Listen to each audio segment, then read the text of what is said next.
पांचवी आदत, पहले समझें फिर समझाएं। Habit 5, take first to understand then to be understood. एक परिचय, introduction, the 7 habits of highly effective people की पांचवी आदत है। पहले समझें फिर समझाएं, seek first to understand then to be understood.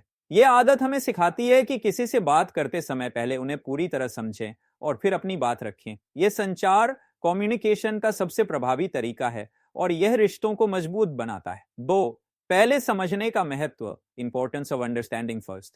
समझना वर्सेस सुनना। ज्यादातर लोग सिर्फ सुनते हैं लेकिन समझने की कोशिश नहीं करते। सुनना, हीरिंग, सामने वाले के शब्दों को सुनना, अंडरस्टैंडिंग। अंडरस्टैंडिंग, उनकी भावनाओं, इरादों और जरूरतों को समझना। एम्पैथी, यह आदत एम्पैथी पर आधारित है, यानी दूसरों की भावनाओं को उनकी नजर से देखना।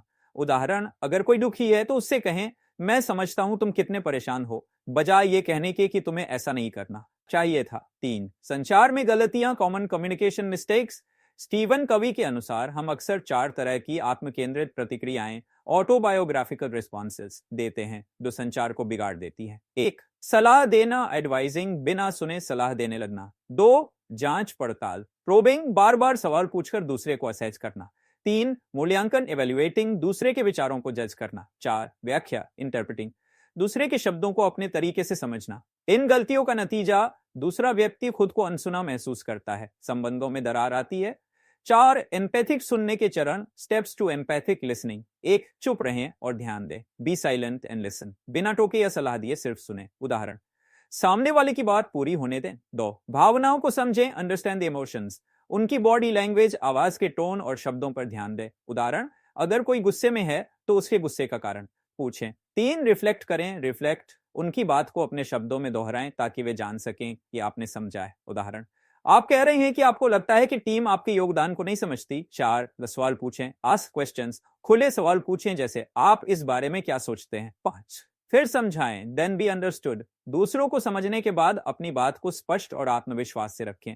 लॉजिक, इमोशन, अपनी बात को तर्क, लॉजिक और भावनाओं, इमोशन के साथ पेश करें। उदाहरण, मैं समझता हूं कि आप प्रोजेक्ट की डेडलाइन को लेकर चिंतित हैं, एम्पैथी, लेकिन मेरा सुझाव है कि हम टीम के साथ मिलकर एक प्लान बनाएं, सॉल्यूशन।